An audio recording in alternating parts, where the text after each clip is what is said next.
ॲनिलेशन of caste, जातीचे उच्चाटन या ग्रंथाच्या संदर्भामध्ये आणि त्याची प्रासंगिकता या संदर्भामध्ये आपल्याशी संवाद करणार आहे, आपल्याशी चर्चा करणार आहे. पहिल्यांदा ज्यांच्यामुळे ही संधी मिळाली ते आपले राहुलजी खांडेकर आणि या ठिकाणी जॉईन झालेले सर्व बंधू आणि भगिनी.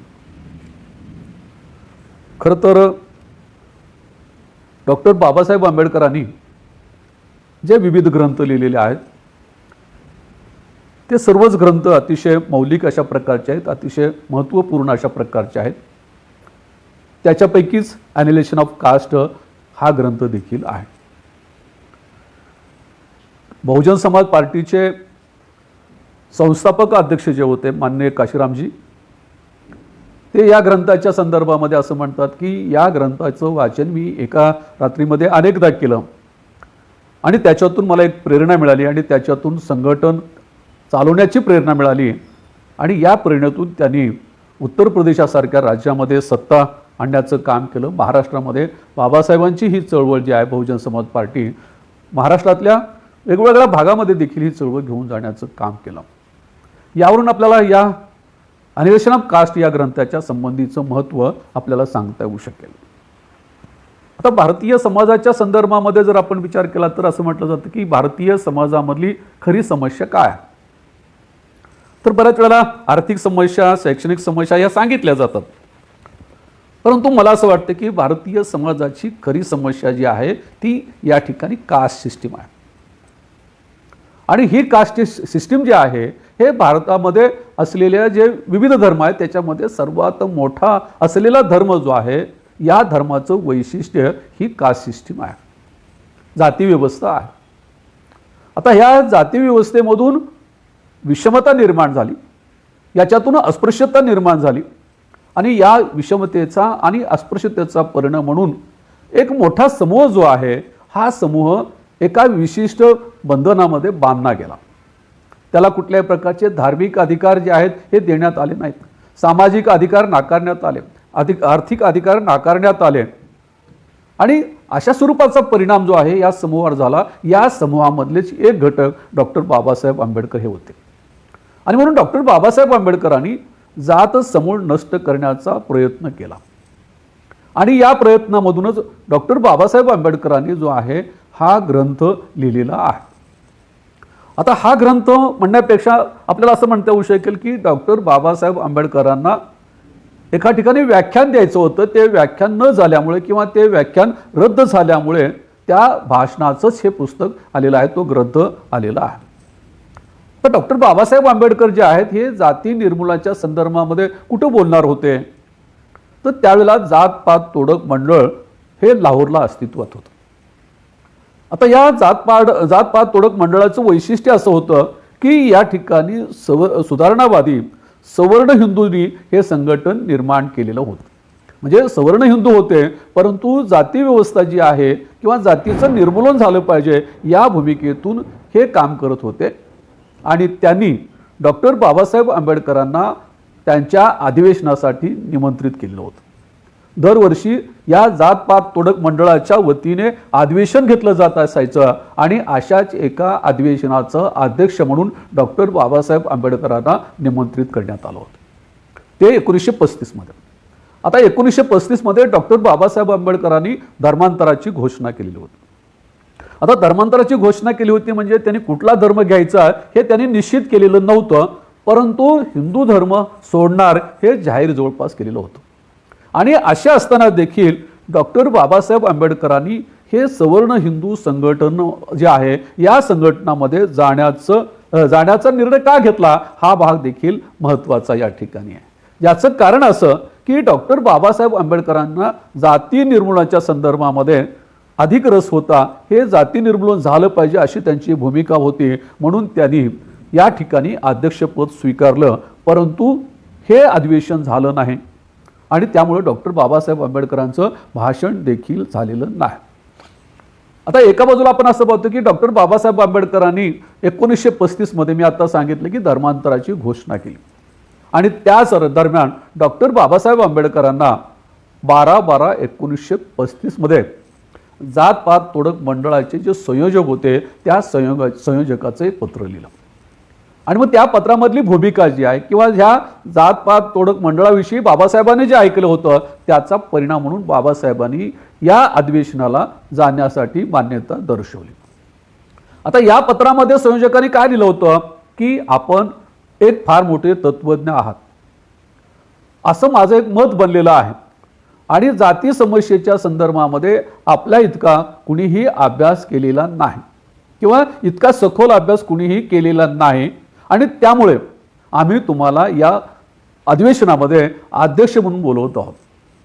दुसरा मुद्दा त्यांनी याच्यामध्ये असा मांडला की डॉक्टर बाबासाहेबांचं एक विधान होतं, त्या विधानाला घेऊनच त्यांनी पत्रामध्ये उल्लेख केलेला आहे की तुमच्या मते ज्या धार्मिक भावनेवर जातीभेद आधारलेला आहे ती धार्मिक भावना नष्ट झाल्याशिवाय जाती निर्मूलन होऊ शकत नाही असं आपलं मत आहे. तेव्हा तुमच्या या मताचं स्पष्टीकरण आम्हाला व्हावं किंवा तुमच्या या मताचं विश्लेषण व्हावं यासाठी आम्ही उत्सुक आहोत आणि त्यामुळे आपल्या या भाषणाची मदत आम्हाला आमच्या संघटनेला होऊ शकते.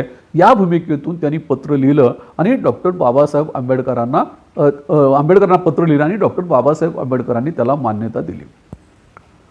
आता या परिषदेचेच दातपात तोडक मंडळ जे आहे या मंडळाचेच एक सदग्रस्त होते. त्यांना देखील डॉक्टर बाबासाहेब आंबेडकरांनी हे आमंत्रण स्वीकारल्यावर अतिशय आनंद झाला. त्यांचं नाव भाई परमानंद. भाई परमानंद जे आहेत हे हिंदू महासभेचे माजी अध्यक्ष होते आणि त्यांनी देखील डॉक्टर बाबासाहेब आंबेडकरांना 7 फेब्रुवारी 1936 पत्र लिहिलं आणि त्या पत्रामध्ये त्यांनी स्पष्ट लिहिले की आपण या जातपात तोडक मंडळाचं जे अधिवेशन आहे यांचं निमंत्रण आपण स्वीकारलेलं आहे, त्यामुळं मला अतिशय आनंद झालेला आहे. आणि त्यांनी असंही पुढे म्हटले की ज्यावेळेला तुम्ही लाहोरला येता त्यावेळेला तुम्ही माझ्याकडेच राहिलात किंवा माझ्याकडे उतरलात तर मला अतिशय आनंद वाटेल अशा प्रकारचं पत्र लिहिलं. म्हणजे डॉक्टर बाबासाहेब आंबेडकरांनी हे निमंत्रण स्वीकारल्यानंतर जातपात तोडक मंडळाच्या अनेक सदस्यांमध्ये जे आहे एक प्रकारची उत्सुकता आणि एक प्रकारचा आनंद किंवा उत्साह निर्माण झालेला दिसून येतं. आणि दुसरी गोष्ट अशी की डॉक्टर बाबासाहेब आंबेडकरांनी हे निमंत्रण स्वीकारायचं आणखी एक कारण आपल्याला सांगता येऊ शकेल की डॉक्टर बाबासाहेब आंबेडकरांना जाती निर्मूलन याच्यामध्ये रस होता. कारण या ठिकाणची जाती व्यवस्था नष्ट झाली पाहिजे अशा प्रकारची त्यांची भूमिका होती आणि या भूमिकेतून त्यांनी हे निमंत्रण स्वीकारलं. पण दुर्दैवाने काय झालं की हे अधिवेशन झालं नाही किंवा हे अधिवेशन पुढे ढकललं गेलं. आता एका बाजूला आपण असं पाहतो की स्वतःहून जातपात तोडक मंडळाच्या संयोजकांनी बाबासाहेबांना पत्र लिहिलेलं आहे. दुसऱ्या बाजूला त्या पत्राचा स्वीकार केल्यानंतर त्यांच्यामुळे उत्साहाचं वातावरण निर्माण झालेलं आहे. एवढंच नव्हे तर त्यांनी या अधिवेशनाची तारीख जी आहे ही लवकरात लवकर द्यावी अशा प्रकारची विनंती बाबासाहेबांना केली होती आणि खरं तर त्यांनी गुड फ्रायडे जो येतो डिसेंबरमध्ये तिथंच त्या तारीख द्यावी अशा प्रकारची कल्पना त्यांची होती. पण डॉक्टर बाबासाहेब आंबेडकरांनी ती तारीख स्वीकारली नाही. मग या अशा वातावरणामध्ये देखील हे अधिवेशन का झालं नाही किंवा डॉक्टर बाबासाहेब आंबेडकरांनी आपलं भाषण त्या ठिकाणी का दिलं नाही याच्या संदर्भामधली पार्श्वभूमी थोडक्यामध्ये आपल्याला येता येऊ शकेल. आता त्याच्यामध्ये पहिली गोष्ट अशी झाली की डॉक्टर बाबासाहेब आंबेडकरांनी पहिल्यांदा त्यांनी जी ठरवलेली तारीख होती ती तारीख स्वीकारली नाही. परंतु त्याचा परिणाम म्हणून या ठिकाणी हे अधिवेशन रद्द झालं असं नाही, तर त्याच्यामध्ये आणखी काही गोष्टी घडलेल्या आहेत. त्यातली दुसरी महत्त्वाची गोष्ट अशी आहे की डॉक्टर बाबासाहेब आंबेडकरांनी भाषण लिहिल्यानंतर त्याची छपाई जी आहे ही लाहोरमध्ये व्हावी अशा प्रकारचा आग्रह त्या संयोजकांनी केला. परंतु डॉक्टर बाबासाहेब आंबेडकरांनी सांगितलं की नाही, याची छपाई जी आहे ते मुंबईमध्येच होईल. आता इथं थोडंसं जे आहे तो आपल्याला थोडासा क्लॅशेस आलेला दिसून येतो. याचं कारण असं की डॉक्टर बाबासाहेब आंबेडकरांचं भाषण जे आहे हे लाहोरमध्ये छपाई व्हावी या मागची भूमिका जी आहे या कार्यकर्त्यांची थोडी वेगळी असलेली दिसून येते. काय भूमिका होती तर मग या निमित्ताने डॉक्टर बाबासाहेब आंबेडकरांनी काय लिहिलेलं आहे भाषणामध्ये हे आपल्याला कळू शकेल आणि मग आपल्याला बाबासाहेबांच्या भूमिकेची कल्पना देखील येऊ शकेल. हा त्याच्या मागचा एक वेगळा स्वार्थ होता. परंतु डॉक्टर बाबासाहेब आंबेडकरांनी त्यांचं ऐकलेलं नाही. आणि त्यावेळेला मात्र या ठिकाणी त्यांचेच एक संयोजक आहेत हर भगवान नावाचे, त्यांनी सांगितले की तुम्ही असा मुंबईला आग्रह केल्यामुळे आमच्या कार्यकर्त्यामध्ये थोडी नाराजी व्यक्त झालेली आहे वगैरे असं त्यांनी त्या पत्रामध्ये उल्लेख केला. परंतु केवळ या कारणामुळे देखील हे अधिवेशन रद्द झालेलं नाही की ज्यावेळेला डॉक्टर बाबासाहेब आंबेडकरांच्या भाषणाची प्रत त्यांच्या हातामध्ये पडली त्यावेळेला मात्र या संदर्भामध्ये उलटसुलट चर्चा ही मोठ्या प्रमाणामध्ये झाली. आणि मग त्या ठिकाणचे संयोजक जे होते यांनी 14 एप्रिल 1936ला हर भगवान नावाचे जे त्यांचे संयोजकापैकी एक महत्त्वाचे होते त्यांनी डॉक्टर बाबासाहेब आंबेडकरांना पत्र लिहिलं आणि त्या पत्रामध्ये एक 4-5 मुद्दे त्यांनी सांगितले. आता तिला पहिला मुद्दा त्याने असा केलेला होता की तुम्ही या भाषणामध्ये वेदाच्या संदर्भामध्ये जो बोललेला आहात किंवा वेदाच्या संदर्भामध्ये लिहिलेलं आहे ते वगळावं असं आम्हाला वाटतं. परंतु त्याच्यामध्ये त्यांनी सॉफ्ट कॉर्नर असं पुन्हा घेतलेला आहे. परंतु हे तुमच्या सदसद्विवेक बुद्धीला आम्ही सोडून देतो. तुम्हाला जर वाटलं तर वगळा किंवा नाही वाटलं तर वगळू नका असा मुद्दा त्याच्यामध्ये आला. त्यानंतर दुसरं कारण त्यांनी दर्शवलं की आपण जे लिहिलेलं भाषण जे आहे हे अतिशय मोठं झालेलं आहे, फार मोठं भाषण झालेलं आहे आणि त्यामुळे त्याच्यातला काही भाग कमी करा असा एक त्याच्यामध्ये मुद्दा मांडला. तिसरा मुद्दा त्याच्यामध्ये सांगितलं की या तुमच्या भाषणामधले काही उतारे जे आहेत हे या परिषदेशी किंवा या विषयाशी विसंगत अशा प्रकारचे आहेत आणि त्यामुळे ते जे उतारे आहेत ते उतारे देखील तुम्हाला वगळता आले तर पहा. त्यानंतर त्या पत्रामध्ये आणखी एक मुद्दा केला की आपण या भाषणामध्ये विनाकारण काही लोकांना चिमटे घेणारे किंवा डिवचणारे शब्द वापरलेले आहेत आणि त्याची तिथे गरज नाही आहे आणि त्यामुळे तो भाग देखील वगळावा. आता हे एवढं लिहिल्यानंतर त्यांनी काय केलं की पुन्हा बाबासाहेबांना त्याच्यातली भूमिका कळू नये म्हणून त्यांनी काय केलं मध्ये एक दुसरा पॅरेग्राफ टाकले. आता तो पॅरेग्राफ काय टाकलेला आहे, हिंदू धर्मातील जातीभेद नष्ट करण्यासाठी तुम्ही आमचे नेतृत्व करावे आणि वरील आपला आणि त्याच्या संदर्भामधला आपला अतिशय चांगला अभ्यास आहे त्यामुळे आमचे हात बळकट होण्यासाठी मदत होईल.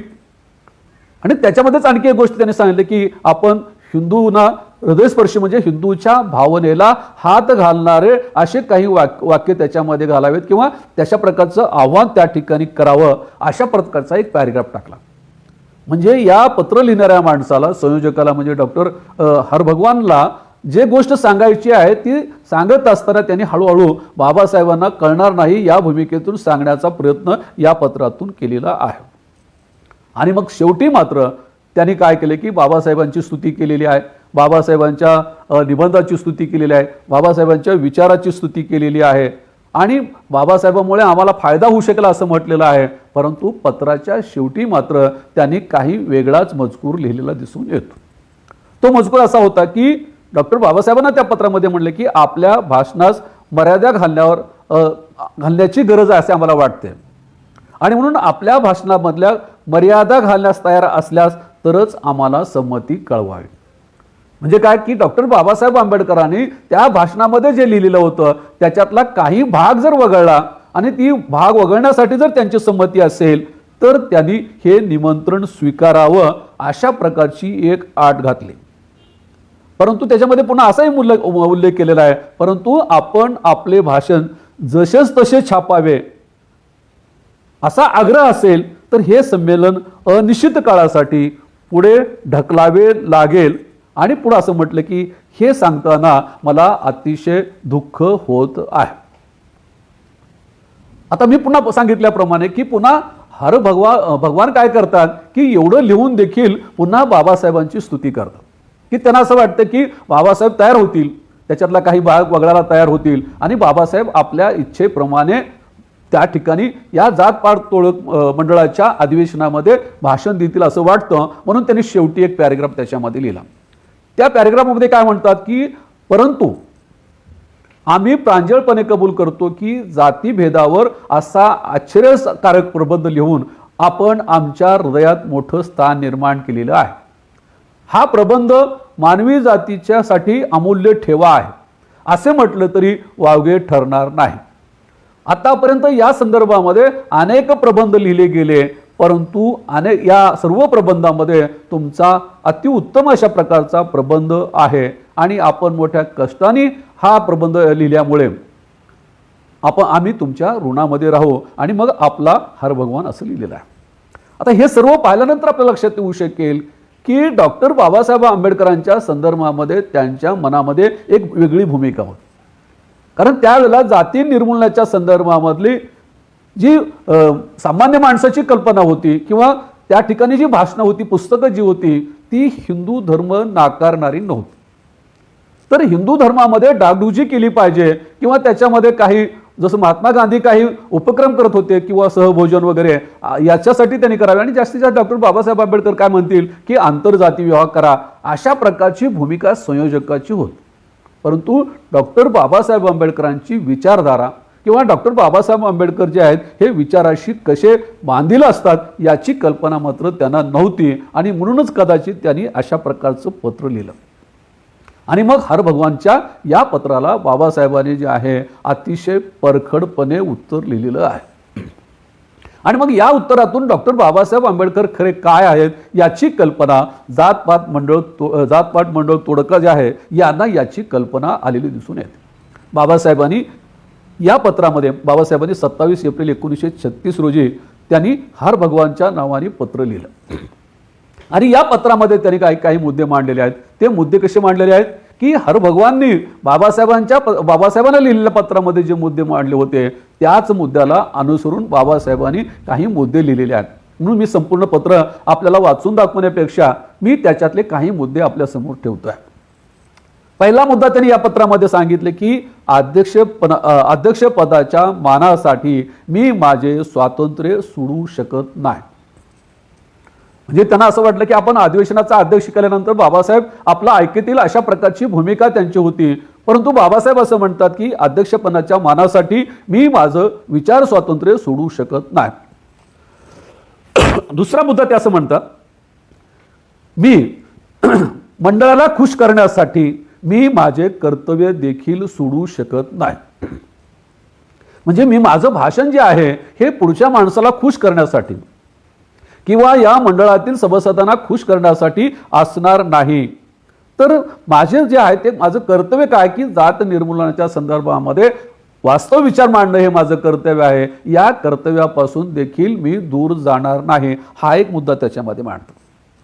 तिसरा मुद्दा मांडताना बाबासाहेबांनी अतिशय महत्त्वाचा मुद्दा मांडलेला आहे की या भाषणातील काही भाग तुम्ही जो मला वगळायला सांगता त्याच्याविषयी असं बाबासाहेब म्हणतात की या भाषणातील काही भाग मी आवड म्हणून लिहिलेला नाही किंवा मनोरंजन म्हणून लिहिला नाही, तर माझा युक्तिवाद जाती निर्मूलनाच्या संदर्भामध्ये आहे. तो युक्तिवाद पूर्ण होण्यासाठी तो मी लिहिलेला आहे, आणि म्हणून माझ्या युक्तिवादाचा तो मोठा आधार आहे. म्हणून तो उतारा मी वगळू शकत नाही आणि त्यासाठी तो मजकूर लिहिलेला आहे.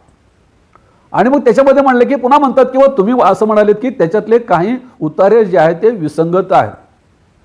बाबासाहेब असं म्हणतात की तुमच्या दृष्टिकोनातून ते विसंगत असू शकतात, परंतु माझ्या दृष्टिकोनातून माझ्या विचारामध्ये जाती निर्मूलनाच्या संदर्भामध्ये ते अत्यावश्यक अशा प्रकारचे आहे. आणि मग त्याच्यानंतर बाबासाहेब असंही म्हणतात की जातीभेद नष्ट करण्याचे माझे उपाय किंवा मी सांगितलेली साधनं जी आहे याची चर्चा आपल्याला भयभीत करणारी आहे, क्लेशकारक करणारी आहे. याच्यामध्ये माझा काही दोष नाही. ही तुमच्यासाठी क्लेशकारक असू शकते, परंतु जाती निर्मूलनाच्या संदर्भामध्ये तो भाग अतिशय महत्त्वाचा आहे. आणि म्हणून ते त्यानंतर ते असंही म्हणतात की मी केलेलं जाती निर्मूलनाचं विश्लेषण जे आहे अचूक अशा प्रकारचं आहे. आता त्याच्यानंतर शेवटचं मग जसजसं तुमच्या भगवानदासनं बाबासाहेबांना हळूहळू त्याची भूमिका सांगत गेली, त्याचप्रमाणे बाबासाहेब देखील हळूहळू आपली भूमिका आणि परखडपणा हे त्या पत्रामधून व्यक्त करतात. ते असं म्हणतात की माझी हिंदू धर्म नष्ट करण्याची भाषा ऐकून आपले मंडळ एवढे घाबरून जाईल असं मला वाटलं नव्हतं. आणि मग त्याच्याही पलीकडे जाऊन हळू त्याच्यामध्ये एक उपवाक्य टाकतात. ते वाक्य त्याला जोडून टाकतात की हिंदू धर्म नष्ट करण्याची भाषा ऐकून आपले मंडळ एवढे घाबरून जाईल असे वाटले नव्हते, परंतु शब्दांना केवळ मूर्ख लोक घाबरतात यावर माझा विश्वास आहे. आणि त्यानंतर मग पुन्हा त्यांनी काय करतात की त्या मंडळाची त्यांनी जे परिचय करून दिला होता की आमचं मंडळ जे आहे हे जाती निर्मूलनाच्या संदर्भामध्ये किंवा सुधारक जे आहेत हिंदू धर्मामधले त्यांचं आहे, असा जो उल्लेख केला होता त्याचं उत्तर देताना बाबासाहेब असं म्हणतात की स्वतःला सुधारक म्हणून घेणारे तर्कसंगत निष्कर्ष स्वीकारण्यासाठी घाबरतात, याचं मला आश्चर्य वाटतं आणि अशा लोकांबद्दल माझ्या मनामध्ये आस्था किंवा आदर असू शकत नाही. त्याच्यानंतर बाबासाहेबांनी एक गोष्ट अतिशय महत्त्वाची मांडलेली आहे की विचार स्वातंत्र्य म्हणून मी माझा विचार त्या ठिकाणी मांडणार होतो. समजा तुम्हाला तो आवडला नाही किंवा त्याच्यावर तुमचा काही आक्षेप आहेत, त्यावेळेला बाबासाहेब असं म्हणतात की माझ्या भाषणाच्या नंतर आपण त्याच अधिवेशनामध्ये माझ्या त्या वाक्याचा किंवा माझ्या भाषणाचा तुम्ही निषेधाचा ठराव मांडला असता तरी ते मला मान्य होतं. म्हणजे बाबासाहेबांची कल्पना व्यक्ती स्वातंत्र्याच्या संदर्भामध्ये किती लक्षात होती हे लक्षात घ्या. ते म्हणतात की मी बोललेलो आहे, जर तुम्हाला आवडलं नाही तर त्याच्या निषेधाचा ठराव तुम्ही त्याच अधिवेशनामध्ये मांडला असता तरी तो मी मान्य केला असता. आणि मग शेवटी हर भगवानचा मुद्दा ज्याच्यावर ट्रेस देतात त्यालाच धरून बाबासाहेबांनी लिहिलेला आहे आणि या पत्राचा शेवट केलेला आहे. हर भगवान दास काय करतात की बाबासाहेबाला एक प्रकारे अप्रत्यक्ष धमकी देतात की तुम्हाला जर याच्यामध्ये काही तडजोड करायची असेल तर मग संमती कळवावी, नाहीतर हे अधिवेशन पुढे ढकलण्यात येईल. अशा प्रकारची अप्रत्यक्ष धमकी जी आहेत हे बाबासाहेबांना हर भगवान दास देतात. त्याला उत्तर म्हणून बाबासाहेब शेवटी असं म्हणतात की आपण या पत्रामध्ये असं लिहिलेलं आहे की हे अधिवेशन पुढे ढकलण्यात येईल. यापेक्षा मी आपल्याला स्पष्ट सांगतो की ते पुढे ढकलणे असे करण्याऐवजी हे अधिवेशन रद्द झाल्याची ताबडतोब घोषणा करा. कारण यातील उतारा तर सोडा, परंतु त्याच्यातला स्वल्प विराम देखील मी बदलणार नाही. आणि आता तुम्ही माझे भाषण जसेच तसे स्वीकारले तरी देखील मी तुमच्या अधिवेशनाचं हे अध्यक्षपद स्वीकारणार नाही, त्याला माझी मान्यता असणार नाही असं लिहितात. आणि बाबासाहेबच खऱ्या अर्थाने या भाषणाला जाण्याचं नाकारतात. मग त्यांनी तडजोड करून बोलण्याचा प्रयत्न करतात आणि बाबासाहेब सांगतात की असे जर तुम्ही त्या ठिकाणी मुद्दे मांडत असाल तर मग मी त्या अधिवेशनाला येणार नाही. आणि मग डॉक्टर बाबासाहेब आंबेडकर जे आहे त्या अधिवेशनाला जाण्याचं टाळतात किंवा ते अधिवेशन जे आहे ते होत नाही, बाबासाहेबांच्या उपस्थितीमध्ये होत नाही. आणि मग बाबासाहेबांचं हे लिखित भाषण जे आहे हे लिखित भाषण पुढे ग्रंथ स्वरूपामध्ये आलं आहे. आता या संबंधी आपल्याला एक 2-3 मुद्दे मी सांगतोय की डॉक्टर बाबासाहेब आंबेडकरांविषयी या मंडळाची अपेक्षा अशी होती की डॉक्टर बाबासाहेब आंबेडकरांना जर आपण या अधिवेशनाचं अध्यक्ष केलं, खरं तर आपण या अधिवेशनाचा पहिला अध्यक्ष जो आहे तो अस्पृश्य समाजामधला करतोय, या भावनेतून बाबासाहेब या ठिकाणी येतील आणि मग या ठिकाणी आपण जे चाकुरी घालून दिलेली आहे त्या चाकुरीमध्ये बोलतील, अशा प्रकारची त्यांची अपेक्षा होती. म्हणजे कोणती अपेक्षा होती, त्याच्यामध्ये 3 गोष्टी शक्यता होती. एक तर डॉक्टर बाबासाहेब आंबेडकर काय करतील की हिंदू धर्माची डागडुजी करणारं म्हणजे महात्मा गांधीच्या कल्पनेमधलं सुधारणा जी आहे त्या सुधारण्याच्या संदर्भामध्ये बोलतील. किंवा मी आता सांगितल्याप्रमाणे डॉक्टर बाबासाहेब आंबेडकर म्हणतील की जाती निर्मूलनाच्या संदर्भामध्ये 2 गोष्टी आवश्यक आहेत. सहभोजनाची आवश्यकता आहे, विविध जातींना एकत्रित घेऊन जेवण्याची गरज आहे. किंवा जास्तीत जास्त असं म्हणतील की डॉक्टर बाबासाहेब आंबेडकर म्हणतील की आंतरजातीय विवाह होणं गरजेचं आहे. आणि तिसरी महत्त्वाची गोष्ट मला अशी वाटते की या बोलवण्याचा दुसरा आणखी एक महत्त्वाचा मुद्दा या ठिकाणी मला वाटतो, तो मुद्दा असा आहे की डॉक्टर बाबासाहेब आंबेडकरांनी धर्मांतराची जी घोषणा केलेली आहे आणि मग या घोषणेला पुढे चालना मिळू नये किंवा डॉक्टर बाबासाहेब आंबेडकरांनी लगेच धर्मांतर करू नये अशा प्रकारची भूमिका देखील या निमंत्रणामागे असावी असं मला वाटतं.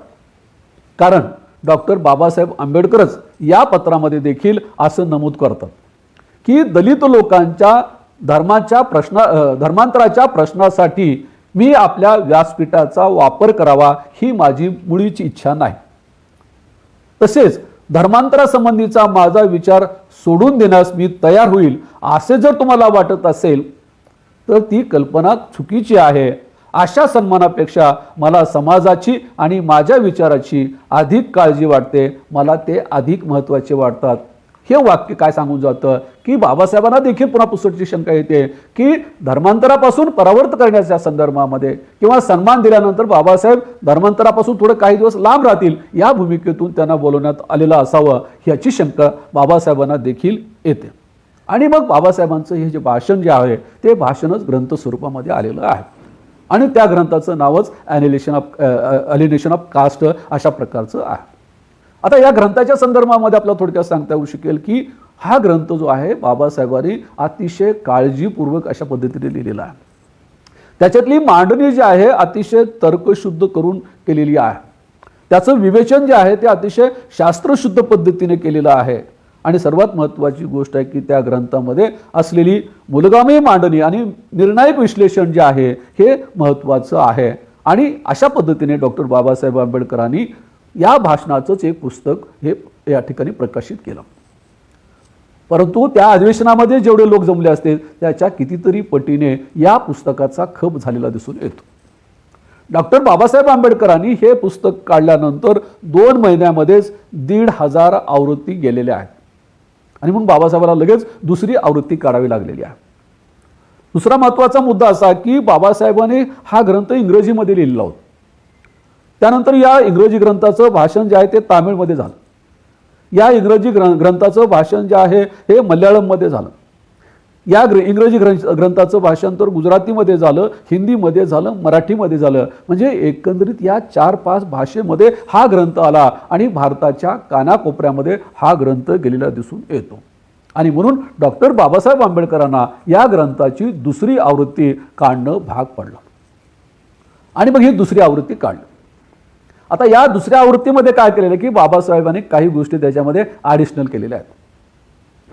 आणि त्याच्यातली एक महत्त्वाची गोष्ट आहे की याच्यामध्ये त्यांनी गांधींनी जे आक्षेप घेतलेला होता यांच्या संदर्भामध्ये आणि त्या भाषणामध्ये देखील तो आलेला होता, या आक्षेपाला उत्तर देखील त्यांनी या दुसऱ्या ग्रंथामध्ये समाविष्ट केलेलं आहे. आता या संदर्भामध्ये बाबासाहेब काय म्हणतात लक्षात घ्या की माझ्या विचाराच्या संदर्भामध्ये अनेकांनी आक्षेप घेतलेले आहेत, परंतु मी फक्त गांधीच्या आक्षेपालाच उत्तर देणार आहे. आता त्याच्या संबंधीचं स्पष्टीकरण बाबासाहेब असं म्हणतात की याचा अर्थ असा नाही की महात्मा गांधींनी घेतलेला आक्षेप जो आहे तो अतिशय बरोबर आहे किंवा तर्कनिष्ठ आहे अशा पद्धतीचा नाही. त्यामुळे तो आक्षेप फार महत्त्वाचा नाही. परंतु आणखी देखील आमच्या देशामध्ये गांधीचा शब्द पाळणारी काही गांधीवादी मंडळी आहेत, गांधीचे अनुयायी आहेत, त्यांचं तोंड बंद करण्यासाठी त्यांच्या आक्षेपाला उत्तर देणार आहे अशा प्रकारची कल्पना ते मांडतात. आणि या दुसऱ्या खंडामध्ये या ठिकाणी बाबासाहेबांनी गांधींनी जे आक्षेप घेतलेला होता त्याच्या संबंधीचं उत्तर दिलेलं आहे. विशेषतः गुजरातमध्ये कविटा गावामध्ये जी झालेली घटना होत्या या घटनेच्या संदर्भामध्ये वेगळं मत जे आहे ते महात्मा गांधींनी मांडलेलं होतं आणि त्या अनुषंगाने आक्षेप घेतलेला होता, त्याचं उत्तर या ठिकाणी दिलेलं आहे. दुसरी गोष्ट अशी की या दुसऱ्या ग्रंथाची जी प्रस्तावना जी आहे ह्या प्रस्तावनेमध्ये देखील डॉक्टर बाबासाहेब आंबेडकरांनी एक महत्त्वाचा विचार मांडलेला. डॉक्टर बाबासाहेब आंबेडकर असं म्हणतात की मी हा ग्रंथ दुसऱ्यांदा प्रकाशित या ठिकाणी करतोय किंवा याची पहिली आवृत्ती लगेच संपली तर हे मी माझ्या नावलौकिकासाठी करत नाही आहे.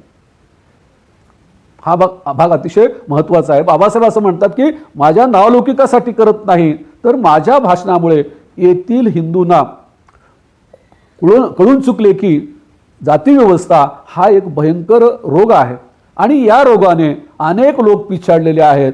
एवढेच नव्हे तर या रोगाचा प्रादुर्भाव जे आहे हिंदू नसलेल्या लोकांना देखील झालेला आहे. याची जाणीव जर या पुस्तकातून झाली तर मला असं वाटतं की मला ते आनंददायी आहे. अशा प्रकारची भूमिका त्यांनी या ग्रंथाच्या प्रस्तावनेमध्ये मांडली. त्यानंतर दुसरी आवृत्ती देखील या ठिकाणी संपलेली आहे आणि त्याच्यानंतर बाबासाहेबांनी 1 डिसेंबर 1944ला या ग्रंथाची तिसरी आवृत्ती काढलेली आहे. आता याच्यामध्ये देखील बाबासाहेबांनी थोडी आणखी सुधारणा करण्याचं ठरवलेलं होतं, परंतु ते देखील होऊ शकलेलं नाही.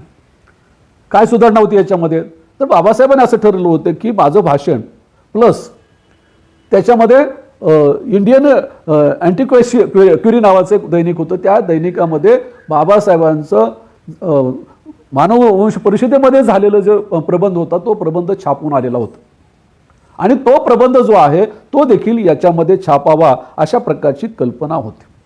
डॉक्टर बाबासाहेब आंबेडकरांनी 1 मे 1916 रोजी गोल्डन वायझर नावाच्या मानववंशशास्त्र परिषदेमध्ये जातीच्या संदर्भामध्ये एक निबंध वाचलेला होता आणि तो निबंध या वृत्तपत्रामध्ये छापून आलेला होता आणि तो निबंध जो आहे तो देखील या पुस्तकामध्ये छापला जावा अशा प्रकारची कल्पना होती. परंतु बाबासाहेब असं म्हणतात की मग मला माझी कामं जास्त आल्यामुळे मला ते करता आलं नाही आणि मग तो प्रबंध जो आहे तो मी वेगळीकडे छापला आणि या तिसऱ्या आवृत्तीमध्ये मात्र पुन्हा ते भाषणच मी या ठिकाणी छापलेलं आहे अशा प्रकारची भूमिका. आता आपण दुसऱ्या टप्प्यामध्ये जाणार आहोत की या दुसऱ्या टप्प्यामध्ये डॉक्टर बाबासाहेब आंबेडकरांनी या भाषणासाठी काय लिहिलेलं होतं किंवा त्यांच्या या ग्रंथामध्ये काय मांडलेलं होतं. आपण जर पाहिल्यानंतर आपल्या लक्षात येऊ शकेल की डॉक्टर बाबासाहेब आंबेडकरांनी अतिशय अभ्यासपूर्ण अशा प्रकारचं हे भाषण लिहिलं होतं आणि त्यामुळे हा ग्रंथ देखील अतिशय अभ्यासपूर्ण झालेला आहे. बाबासाहेबांनी जवळपास या भाषणामध्ये किंवा या ग्रंथामध्ये 25 ते 26 मुद्दे जे आहेत हे याच्यामध्ये घेतलेले आहेत आणि प्रत्येक मुद्द्यामध्ये त्यांनी एक वेगळी गोष्ट त्याच्यामध्ये सांगितलेली आहे. या 26 मुद्द्यामध्ये त्यांनी ॲनिलेशन ऑफ कास्टच्या संबंधीचं विश्लेषण केलेलं आहे. आता त्याची सुरुवात त्यांनी कशी केली लक्षात घ्या. आता त्याचं औपचारिक भाग म्हणून तो आपण थोडासा बाजूला सोडू की या ठिकाणी जातपात तोडक मंडळांनी मला बोलण्याचं धैर्य दाखवले वगैरे हा भाग आपण बाजूला सोडू. परंतु त्याच्यामध्ये मांडलेल्या मुद्द्याच्या संदर्भामध्ये आपण पाहू. तर पहिली भूमिका त्यांनी काय मांडलेली आहे की काँग्रेसची जाती निर्मूलनाच्या संबंधीची काय भूमिका आहे याच्या संबंधीचं विश्लेषण त्यांनी पहिल्यांदा या ग्रंथामध्ये केलेलं आणि भाषणामध्ये देखील हेच केलेलं होतं. डॉक्टर बाबासाहेब आंबेडकर असं म्हणतात की एका बाजूला महात्मा गांधी जाती निर्मूलनाचा विचार हाती घेतात, सामाजिक सुधारण्याचा विचार हाती घेतात आणि दुसऱ्या बाजूला राजकारण करतात. परंतु ते असं म्हणतात की त्याच्यावर कुणीही सिरियस झालेलं दिसून येत नाही. जसं राजकीय याच्यासाठी ते सिरियस आहेत तसं सामाजिक सुधारणेच्या संदर्भामध्ये त्यांच्यामध्ये ही सिरियसनेस दिसत नाही किंवा गंभीरपणा दिसत नाही असं बाबासाहेब म्हणतात. मग बाबासाहेब काय असं म्हणतात की काँग्रेसचं जिथं जिथं अधिवेशन असायचं राष्ट्रीय अधिवेशन असायचं त्या अधिवेशनामध्ये 2 सत्र व्हायची. पहिल्या सत्रामध्ये काँग्रेसची राजकीय भूमिका मांडली जात असायची आणि दुसऱ्या सत्रामध्ये काँग्रेसची सामाजिक भूमिका सामाजिक सुधारणेची भूमिका मांडली जात असायची. परंतु बाबासाहेब असं म्हणतात की ते मनातून नव्हतं म्हणून ते जास्त काळ टिकलेलं नाही. पहिल्यांदा काय व्हायचं की ज्या ठिकाणी राजकीय अधिवेशन व्हायचं त्याच मंडपामध्ये या ठिकाणी हे सामाजिक अधिवेशन देखील व्हायचं किंवा सामाजिक सुधारणेच्या संबंधीचं अधिवेशन होत असायचं. परंतु त्या अधिवेशनाला अतिशय कमी लोक उपस्थित राहायचे. हे काही दिवस चाललं. पुन्हा बाबासाहेब असं म्हणतात की काही लोकांनी पुन्हा काय केलं की हे सामाजिक अधिवेशन जे आहे हे अधिवेशन तुम्हाला या मंडपामध्ये घेता येणार नाही अशा प्रकारची भूमिका त्या ठिकाणी काही लोकांनी घेतली आणि त्याच्यामध्ये प्रामुख्याने लोकमान्य टिळक होते. लोकमान्य टिळकांनी काय केलं की हे सामाजिक सुधारणा वगैरे ज्या आहेत ह्या राजकारणामध्ये आणू नका किंवा याच्या पुढे या मंडपामध्ये हे अधिवेशन होणार नाही अशा प्रकारची एक प्रकारची धमकी काँग्रेसला दिली. आणि त्यावेळेला या आगरकरांनी तुमच्या टिळकाने दिलेली जे धमकी आहे त्याला काँग्रेस थोडंसं घाबरलं आणि त्या ठीक आहे म्हणाले की आपण दुसरा मंडप त्या ठिकाणी करू आणि त्या ठिकाणी हे अधिवेशन होईल. त्यावेळेला टिळकाने अशी भूमिका घेतली, तुम्ही जर सामाजिक सुधारणेच्या संदर्भामध्ये चर्चा घडवून आणण्यासाठी जर दुसरा मंडप जर आणत असाल तर ते मंडप जाळून टाकला जाईल. आणि मग हळूहळू जी आहे ही काँग्रेसची दुटप्पी भूमिका जी आहे ही सुरू झाली आणि नावापुरता हरिजन नावापुरती सामाजिक सुधारणा अशा प्रकारची कल्पना आली. त्यामुळे जाती निर्मूलनाची ही चळवळ जी आहे ही काँग्रेसला पुढे घेऊन जाता आली नाही. केवळ गांधीजींनी नावापुरती ही चळवळ पुढे नेण्याचं काम केलं अशा प्रकारची टीका डॉक्टर बाबासाहेब आंबेडकरांनी केली. आणि मग ते असं म्हणतात की याचा परिणाम असा झाला की या काँग्रेसमधलेच काही लोक जे आहेत त्यांनी वेगळी भूमिका घेतली आणि मग त्यांनी काय केले की त्या ठिकाणी डब्ल्यू एल बॅनर्जी यांचा उल्लेख केलेला की डब्ल्यू एल बॅनर्जी जे होते हे काँग्रेसच्या 8व्या अधिवेशनाचे अध्यक्ष होते जे 1892 मध्ये अलाहाबादला ते अधिवेशन झालं. आता या अधिवेशनामध्ये त्यांनी जे भाषण केलेलं आहे त्या भाषणाचा उतारा बाबासाहेबांनी त्याच्यामध्ये दिलेला आहे. आता हे बॅनर्जी काय म्हटलेले आहेत ते बॅनर्जी असं म्हणतात की आपली सामाजिक सुधारणा झाल्याशिवाय आपण राजकीय सुधारणेसाठी अपात्र आहोत असे ज्यांचे म्हणणे आहे त्यांच्या मताशी मी सहमत नाही, कारण या दोघांचा परस्पर काहीही संबंध नाही, अशा प्रकारची स्पष्ट भूमिका WL बॅनर्जी यांनी घेतली. याचा अर्थ असा की काँग्रेस सामाजिक सुधारणेसाठी बांधील आहे असं मानण्याचं कारण नाही, अशा प्रकारची भूमिका बॅनर्जींनी घेतली. आणि मग डॉक्टर बाबासाहेब आंबेडकरांनी सांगितलं की ते अपात्र का ठरू शकतात किंवा अपात्र का ठरले पाहिजे. म्हणून डॉक्टर बाबासाहेब आंबेडकरांनी 2-3 उदाहरणं दिलेली आहेत.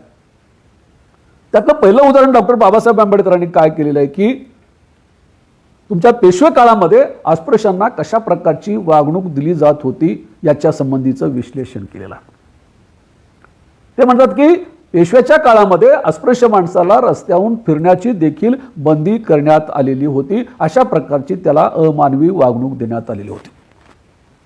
त्यानंतर डॉक्टर बाबासाहेब आंबेडकरांनी 4 जानेवारी 1928 मध्ये टाइम्स ऑफ इंडियामध्ये इंदोर राज्यामध्ये बलाई ही जात जी आहे त्या जातीवर कशा प्रकारे बहिष्कार टाकला याच्या संबंधीचा एक लेख लिहिला होता. आणि त्या लेखाचा हवाला त्यांनी काय केलं की आपल्या या भाषणामध्ये दिलेला होता, तो त्यांच्या ग्रंथामध्ये आलेला आहे. आता टाइम्स ऑफ इंडियाने काय लिहिलं होतं तर त्या ठिकाणी त्यांनी लिहिलं होतं की या ठिकाणचा जो बलाई नावाचा जो अस्पृश्य समाज आहे त्याला सोनेरी किनार, आता कपड्यामध्ये असं वेगवेगळ्या किनार असतात, सोनेरी किनार असलेल्या फेटा त्यांना बांधता येत नाही, पगडी बांधण्याचा अधिकार नाही, सोनेरी किनार असलेलं धोतर जे आहे ते त्यांना घालता येणार नाही, साडीला तशा प्रकारची किनार असेल तर ती बाईला साडी घालता येणार नाही, त्यांनी दुसऱ्या प्रकारचा व्यवसाय करू नये, त्यांचा व्यवसाय काय ते लग्नामध्ये किंवा त्यांच्या समारंभामध्ये वाद्य वाजवणं एवढंच आहे, आणि त्याच्या प्रकारची सक्ती केली जाते. आणि मग या बलाई समाजाने काय केलं की त्याला विरोध केला. विरोध केल्यानंतर अनेक दिवस त्यांच्यावर बहिष्कार टाकण्यात आलेला होता, याचा एक उल्लेख त्याच्यामध्ये केला. त्यानंतर बाबासाहेब आंबेडकरांनी काय केले की गुजरातमधले 2 उदाहरणं घेतलेली आहेत, आणि ते उदाहरणं देखील गांधीच्या परिसरामध्ये राहणाऱ्या गावाची उदाहरणं घेतलेली आहेत. त्याचा उल्लेख मी आता असला की कविटा या गावाचा उल्लेख केलेला आहे की या कविटा गावामध्ये असलेल्या शासकीय शाळेमध्ये अस्पृश्य मुलांचा प्रवेश नाकारला. आणि मग त्या शाळेतल्या शिक्षकाने आणि पालकाने अशी भूमिका घेतली की या अस्पृश्य मुलाला जर शाळेमध्ये प्रवेश दिला तर आमचे मुलं आम्ही त्या शाळेमधून काढून घेऊ, अशा प्रकारची धमकी दिली. आणि एवढंच नव्हे तर तो विद्यार्थी शाळेमध्ये कसा येणार नाही याची दक्षता त्याने घेतली, त्याच्या पालकांना तसं धमकवलं आणि त्यामुळे तो मुलगा शाळेमध्ये आला नाही. ही एक घटना त्याच्यामध्ये घेतली. त्यानंतर आणखी एक घटना या गुजरात परिसरामध्ये झाली. कोणती घटना झाली तर त्या ठिकाणी काय झालं की अस्पृश्य समाजामधल्या आर्थिक दृष्टिकोनातून चांगल्या कुटुंबातील एका माणसाने काय केले की बाजारामधून धातूची भांडी म्हणजे पितळेची भांडी आपण म्हणतो, कारण अस्पृश्याने मातीच्या भांड्याचा वापर करावा अशा प्रकारची भावना गुजरातमध्ये देखील होती. आणि मग त्यांनी काय केली की ही धातूची भांडी आणली आणि त्याच्यामध्ये पाणी भरलं. हे पाहिल्यानंतर ज्या बायाने हे भांडी घेऊन पाणी घरी येत होत्या त्यांच्यावर अचानकपणे हल्ला केला, त्यांना मारण्यात आलं. त्याच्यानंतर आणखीच गुजरातमधली एक घटना आहे की आता देखील प्रथा आहे आणि पूर्वी देखील होती की एखादा माणूस जर तीर्थयात्रेला गेला तर तो घरी आल्यानंतर आपल्या बिरादरीच्या लोकांना जेवण घालण्याची पद्धत आहे.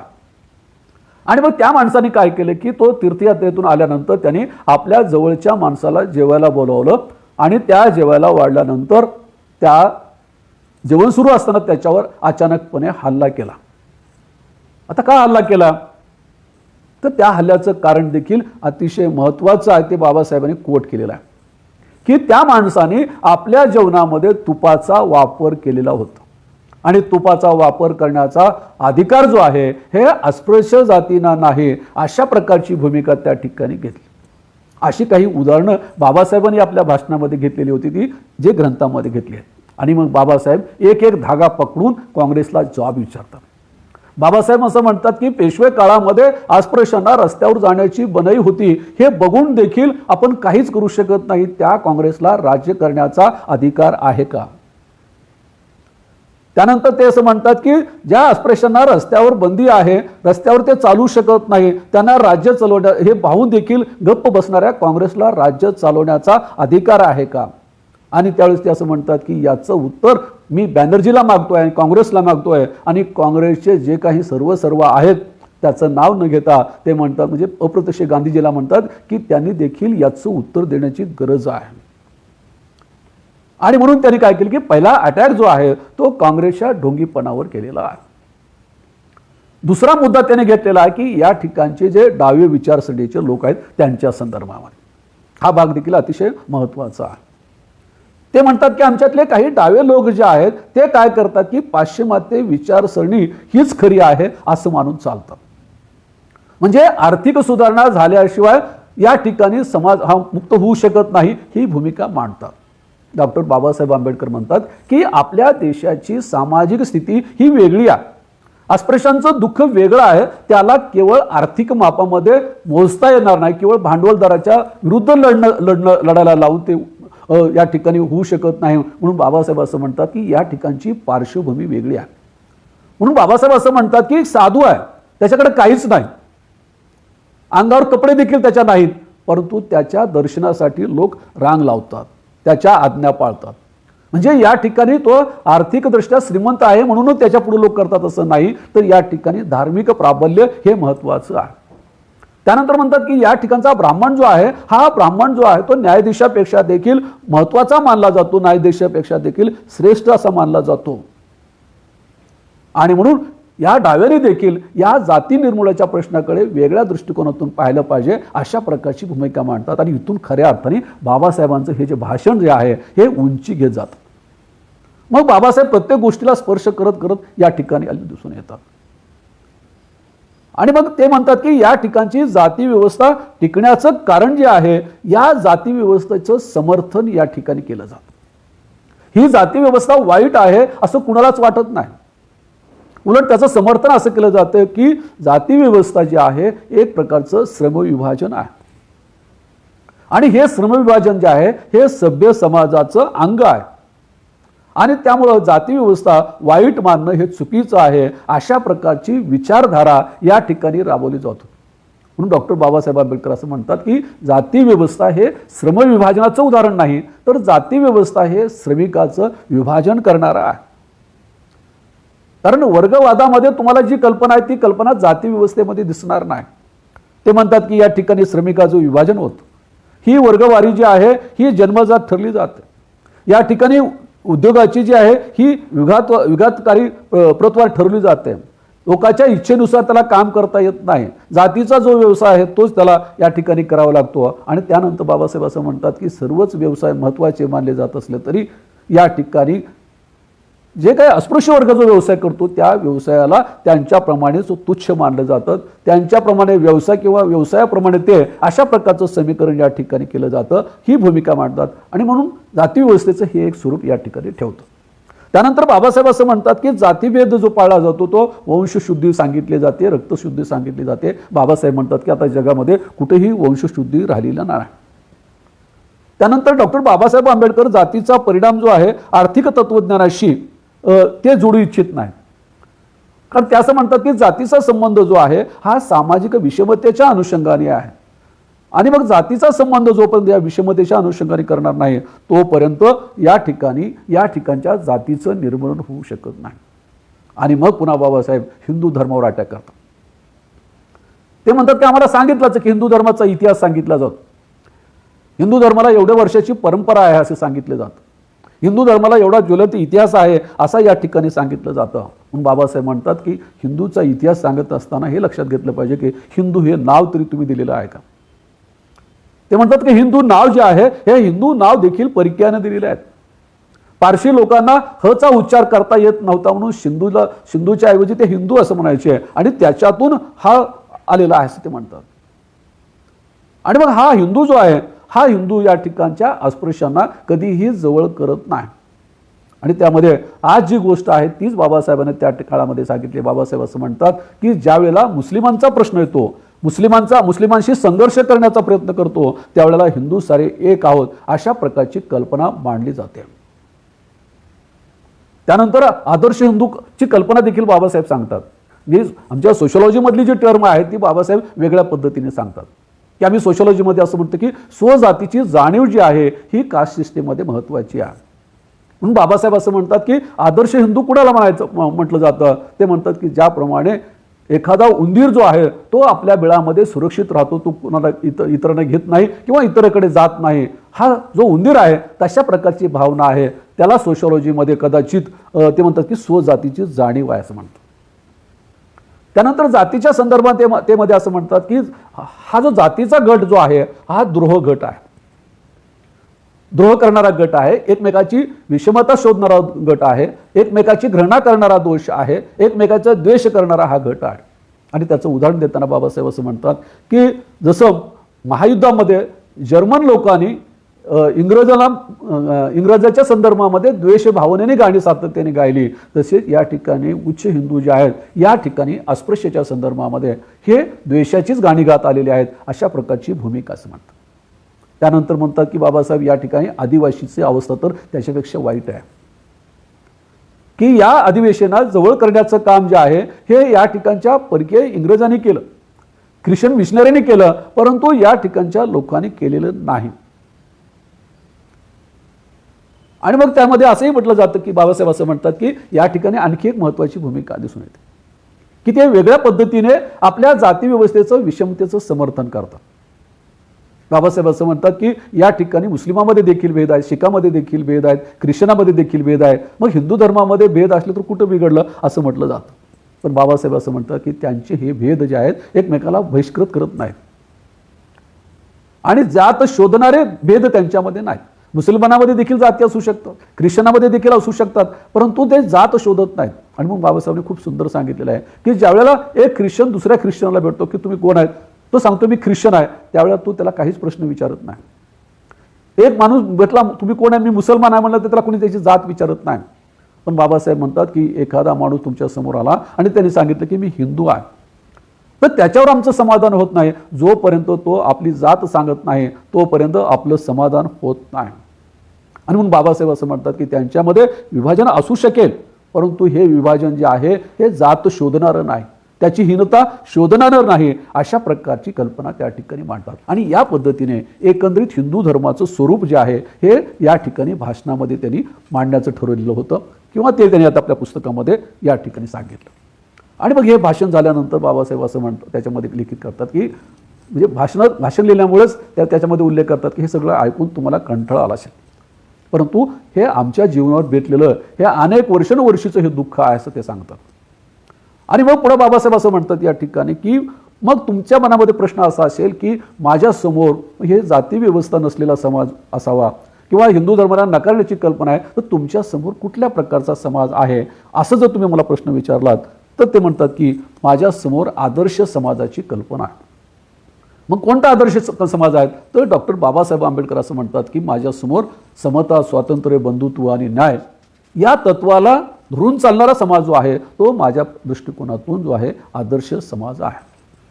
आणि हा आदर्श समाज जर तुम्हाला हवा असेल तर बाबासाहेब असं म्हणतात की समाजामध्ये बदलाची गरज नाही तर ती स्ट्रक्चरल चेंजची गरज आहे, संरचनात्मक बदल होण्याची गरज आहे असं डॉक्टर बाबासाहेब आंबेडकर म्हणतात की हिंदू धर्मामध्ये वरपांगी बदल करून या ठिकाणी ही जाती व्यवस्था जाणार नाही किंवा ही जाती निर्मूलन होणार नाही. आणि मग बाबासाहेबांनी अतिशय सुंदर त्या ठिकाणी सांगितलं की जाती व्यवस्था जी आहे या जाती व्यवस्थेच्या पायावर तुम्हाला कसल्याही प्रकारची इमारत उभा करता येणार नाही. जाती व्यवस्थेच्या पायावर जे जे काही तुम्ही उभा कराल ते कोसळल्याशिवाय राहणार नाही, कारण त्या जाती व्यवस्थेमध्ये तसा दोष आहे. जोपर्यंत जाती व्यवस्था आहे तोपर्यंत तुम्हाला राष्ट्राची निर्मिती करता येणार नाही, अशी ही भूमिका त्या ठिकाणी करतात. आणि मग त्याच्यानंतर डॉक्टर बाबासाहेब आंबेडकर जातीय निर्मूलनाचे उपाय सांगतात. त्याच्यासंबंधी मी थोडक्यामध्ये सांगणार आहे. जाती निर्मूलनाचे उपाय सांगत असताना पहिला उपाय बाबासाहेब असं म्हणतात की पहिल्यांदा आपल्यामध्ये असलेल्या पोट जाती ज्या आहेत हे पोटभेद जे आहेत हे मिटवले पाहिजे. ते असं म्हणतात की पोट जाती ज्या आहेत त्या पोट जाती लग्नाच्या संदर्भामध्ये किंवा फार तर एका विशिष्ट प्रसंगामध्ये त्या पाळल्या जातात, इतर वेळेला हा भेद फारसा केला जात नाही. म्हणून बाबासाहेब असं म्हणतात की त्याची सुरुवात जी आहे या पोट जातीपासून केली तर ते अधिक चांगले होऊ शकेल, की पहिल्यांदा या पोट जाती ज्या आहेत या नष्ट केल्या पाहिजे आणि त्याची सुरुवात इथून करायला पाहिजे. त्यानंतर म्हणतात की काही मंडळींना असं वाटतं की आंतरजातीय भोजन म्हणजे त्यांचा कटाक्ष असतो तो महात्मा गांधीवर. बाबासाहेब म्हणतात की हा उपाय आहे, परंतु हा उपाय जो आहे केवळ जो उपाय करतो हा त्याच्यावरचा महत्त्वपूर्ण उपाय आहे. आता आपण याच्यामध्ये एक लक्षात गोष्ट घेतली पाहिजे की डॉक्टर बाबासाहेब आंबेडकर जे आहेत हे आंतरजातीय विवाह जे आहे याला रामबाण उपाय म्हणतात. परंतु अलीकडे आपल्यामध्ये अशी कल्पना निर्माण झालेली आहे की आंतरजातीय विवाह केल्यामुळे देखील जातीयता जात नाही असं मानलं जातं. आणि म्हणून आता आंतरजातीय विवाहाला जो आहे हा जाहीरपणे विरोध देखील केला जाऊ लागलेला आहे. आता परवाच एक पाश्चिमात्य देशामधली संस्था होती, त्या संस्थेने महाराष्ट्रातील बौद्धांचा सर्वे केलेला आहे. या सर्वेमध्ये देखील जवळपास 98% लोकांनी आंतरजातीय विवाहाला विरोध केलेला आहे. किंवा परवाच आपण पाहिले की मध्य प्रदेशामध्ये एक ब्राह्मण सभा झाली, तिथल्या सगळ्या ब्राह्मण सभेमध्ये ठराव केला की याच्या पुढे ब्राह्मणातील व्यक्तीने कुठल्याही इतर जातीतील व्यक्तीशी विवाह करू नये अशा प्रकारचा ठराव झालेला आहे. मग आपल्याला असं म्हणता येऊ शकेल की डॉक्टर बाबासाहेब आंबेडकर कसं म्हणाले की आंतरजातीय विवाह त्याच्यावरचा उपाय आहे, परंतु आपण काय केलं की हे अर्ध सत्य तेवढं मानत गेलो. आंतरजातीय विवाह हा त्याच्यावरचा रामबाण उपाय आहे एवढंच मान्य करणं म्हणजे बाबासाहेबांचा खूप थोडासा विचार आपल्याला कळालेला आहे असा त्याचा अर्थ होतो. डॉक्टर बाबासाहेबांनी याच्या संबंधीचं केलेलं विश्लेषण जे आहे अतिशय मूलगामी विश्लेषण आहे आणि मला असं वाटतं की या संदर्भामध्ये आपण फारशी चर्चा करत नाही. डॉक्टर बाबासाहेब आंबेडकर असं म्हणतात की आंतरजातीय विवाह करणं हा रामबाण उपाय आहे, पण खरंच लोक आंतरजातीय विवाहाला तयार होतील का असाही प्रश्न बाबासाहेब करतात. आणि मग बाबासाहेब असं म्हणतात की सहजासहजी हिंदू धर्मातली माणसं जी आहेत आंतरजातीय विवाहाला तयार होणार नाहीत. पुढे बाबासाहेब असं म्हणतात की जे लोक आंतरजातीय विवाहाला तयार होत नाहीत ते लोक मूर्ख आहेत का? तर बाबासाहेब म्हणतात की मी त्यांना मूर्ख म्हणणार नाही किंवा त्यांना शिव्या देखील देणार नाही.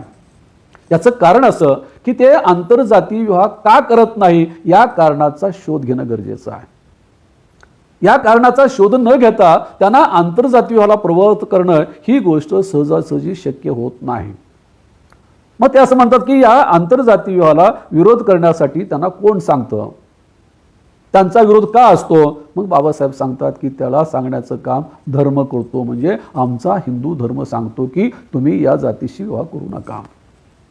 म्हणून बाबासाहेब असं म्हणतात की आंतरजातीय विवाहाला विरोध करणाऱ्या लोकांना या ठिकाणी शिव्या देण्यापेक्षा जो त्यांना या विचारापासून परावर्त करतो त्या धर्माच्या विरोधामध्ये आपल्याला ॲक्शन घ्यावी लागेल. त्यानंतर बाबासाहेब असं म्हणतात की या धर्मामध्ये कोण सांगतं की आंतरजातीय विवाह करू नये? धर्म तर भाषा बोलू शकत नाही, धर्म फक्त संकेत देतो.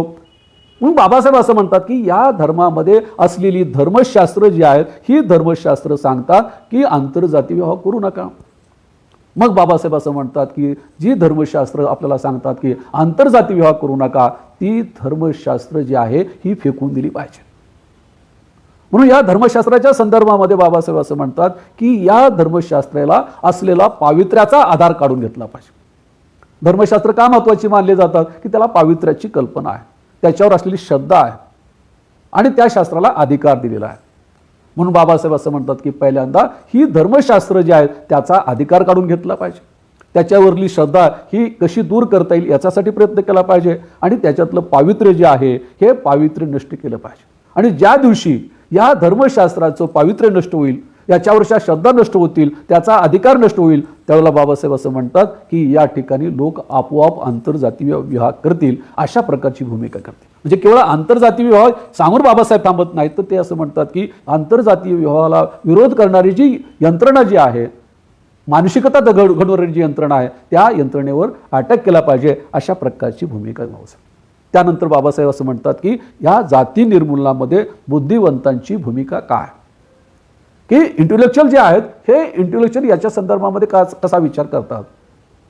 आणि मग बाबासाहेबांनी सांगितले की हिंदू धर्मामधले इंटेलेक्च्युअल कोण आहेत? तर ते म्हणतात की हिंदू धर्मामधले इंटेलेक्च्युअल जे आहेत हे ब्राह्मणच आहेत.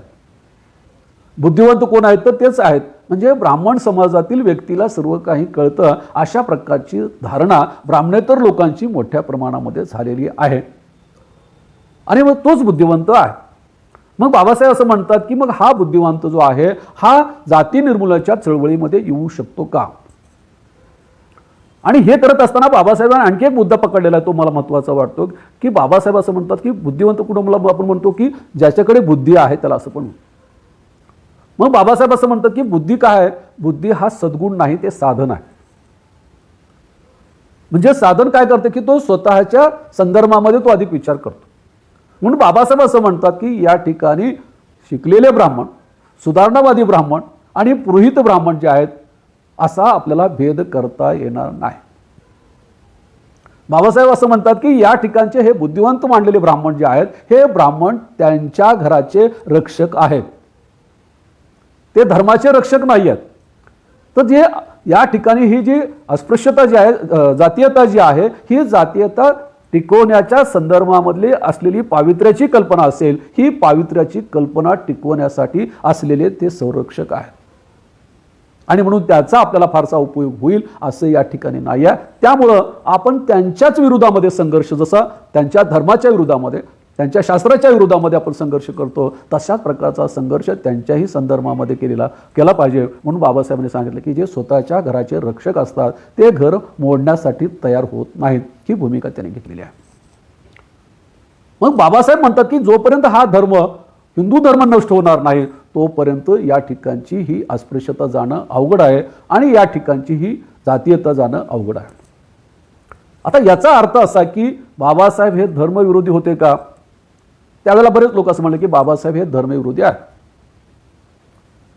परंतु डॉक्टर बाबासाहेब आंबेडकर हे धर्मविरोधी नाहीत हे लक्षात घेतलं पाहिजे. डॉक्टर बाबासाहेब आंबेडकर असं म्हणतात की प्रत्येक माणसाला धर्माची गरज आहे आणि त्यातल्या त्यात गरिबाला तर धर्माची गरज हे अधिक आहे असं ते म्हणतात. परंतु धर्म कसा असावा याचं एक मॉडेल त्याने आपल्यासमोर ठेवलेलं आहे. ते मॉडेल काय आहे तर डॉक्टर बाबासाहेब आंबेडकर म्हणतात की सर्वांना मान्य असलेला एकच धर्म असावा, त्या धर्माचा एकच धर्मग्रंथ असावा, त्या धर्मामध्ये ब्राह्मणशाही नष्ट झाली पाहिजे, पुरोहित जो आहे तो जन्माने ठरू नये, पुरोहिताची परीक्षा घेतली जावी, परीक्षा झाल्यानंतर त्याला सनद देण्यात यावी आणि ही सनद दिल्यानंतर त्या सनदीच्या आधारावरच त्याला पुरोहित पण यावं आणि मग जशा नोकरीमध्ये जागा ज्याची आवश्यकता असते तेवढ्याच जागा निर्माण केल्या जातात, जेवढे पुरोहित आहेत तेवढ्याच जागा निर्माण कराव्यात, अशा प्रकारची कल्पना ते मांडतात. पुन्हा बाबासाहेब असं म्हणतात की मग हे शक्य आहे का? त्यावेळेला बाबासाहेब म्हणतात की या जगामध्ये अशक्य कोणतीच गोष्ट नाही आहे, कारण हा समाज जो आहे तो परिवर्तनशील अशा प्रकारचा समाज आहे आणि म्हणून यासाठी फक्त आपल्याला एकच गोष्ट करायची आहे की नीती आणि अनिती याच्यामधला भेद आपल्याला करता आला पाहिजे. परंतु केवळ नीती आणि अनितीमधला भेद करून भागणार नाही, तर कोणती नीती चांगली आणि कोणती नीती वाईट आहे हे आपल्याला सांगता आलं पाहिजे. नुसतं सांगता आलं नाही तर त्याच्या विरोधामध्ये आपल्याला संघर्ष करता आला पाहिजे. त्यानंतर ते असं म्हणतात की केवळ सदाचाराची स्तुती करून भागणार नाही तर दुराचाराला विरोध देखील करण्याची गरज आहे. केवळ सदाचाराची स्तुती करून तुमचे प्रश्न सुटणार नाहीत, ही विषमता कमी होणार नाही, तर दुराचार जो आहे त्याच्या विरोधामध्ये देखील संघर्ष केला पाहिजे. आणि अनेक गोष्टी जाती व्यवस्थेमध्ये वंश परंपरेने येतात. बाबासाहेब असं म्हणतात की ही विषमता किंवा विकृती वंश परंपरेने येण्यापेक्षा आपण नव्या पिढीला चांगल्या गोष्टी दिल्या पाहिजेत. वंश परंपरेने एका पिढीने दुसऱ्या पिढीला जे आहे हे चांगले विचार दिले पाहिजेत, अशा प्रकारची कल्पना बाबासाहेब असं म्हणतात. आणि मग शेवटी बाबासाहेब असं म्हणतात की जाती मोडणं ही जबाबदारी आता माझी राहिलेली नाही, कारण जात ही गोष्ट जी आहे ती हिंदू धर्माशी निगडीत आहे आणि त्या धर्माला सोडण्याचा निर्णय मी या ठिकाणी घेतलेला आहे. आणि म्हणून जातीचा प्रश्न जो आहे, जाती निर्मूलनाचा प्रश्न जो आहे तो हिंदूंचा आहे. आणि त्या भाषणामध्ये असं म्हणतात की तुम्हाला जर त्याची आवश्यकता पडली तर मी तुम्हाला मदत करेन, परंतु ही मदत करण्याच्या अगोदर एक गोष्ट मी तुम्हाला सांगेन की जाती निर्मूलन कार्य जे आहे हे काँग्रेस समजतं तेवढं सोपं नाही आहे. जाती निर्मूलनाच्या संदर्भामध्ये काँग्रेस जे करतं किंवा राजकीय पक्ष जे करतात ते तेवढं सोपं नाही आहे. ते असं म्हणतात की हे एक राष्ट्रीय कार्य आहे. एवढंच नाही तर ते असं म्हणतात की स्वराज्यापेक्षा देखील जाती निर्मूलनाचं कार्य जे आहे हे महत्त्वाचं आहे आणि हे काम तुम्ही केलं पाहिजे, कारण मी तर या ठिकाणी धर्मांतर करणार आहे किंवा या धर्मामधून जाणार आहे, म्हणून ही जाती व्यवस्था, जातीची विषमता ही तुमच्याशी निगडीत आहे, अशा प्रकारचं सांगून त्या ठिकाणी बाबासाहेब भाषण संपवतात. आता आपण शेवटच्या भागामध्ये थोडक्यामध्ये येऊयात की डॉक्टर बाबासाहेब आंबेडकरांनी सांगितलेली तत्त्व जी आहेत जाती निर्मूलनाच्या संदर्भामध्ये आज लागू होतात का? तर आज देखील बाबासाहेबांचे हे विचार लागू होतात. डॉक्टर बाबासाहेब आंबेडकरांनी त्यावेळेला काँग्रेसची भूमिका सांगितली की हे राजकीय पक्ष काही करत नाहीत, तीच भूमिका आज देखील आपल्याला दिसून येते. आजच्या राजकीय पक्षांना देखील असं वाटत नाही की या देशामधली विषमता गेली पाहिजे. आज देखील आजच्या राजकारणी लोकांना जात हा आपल्या देशाचा मुख्य प्रश्न आहे, जात ही आपली प्रमुख समस्या आहे असं कुणालाही वाटत नाही. उलट या ठिकाणी जातीचा वापर जो आहे हा राजकारणामध्ये केला जातो आणि जाती वाढवण्यासाठी मदत केली जाते. म्हणून बाबासाहेबांनी सांगितलं की या राजकारणी लोकांनी राज्याबरोबर सामाजिक सुधारणेचा विषय देखील हातामध्ये घेतला पाहिजे. केवळ सत्ता गाजवणे हे राजकीय पक्षाचं काम नाही, ही गोष्ट बाबासाहेब 1936 मध्ये सांगतात. ते मला असं वाटतं की 2021 मध्ये देखील हे या ठिकाणी आहे. त्यानंतर बाबासाहेब असं म्हणले की धर्मांतरामुळे जात जाऊ शकते. कारण हिंदू धर्म जोपर्यंत आहे, हिंदू धर्मात जोपर्यंत तुम्ही राहणार आहात आणि जोपर्यंत हिंदू धर्म जुन्याच संरचना मानणार आहे तोपर्यंत तुम्हाला त्या जातीतून मुक्त होणार नाही. आणि म्हणून बाबासाहेब असं म्हणतात की धर्मांतर केल्याने ही जात जाऊ शकते, तुमची मानसिकता बदलू शकते. आणि या भूमिकेतून डॉक्टर बाबासाहेब आंबेडकरांनी धर्मांतर केलं.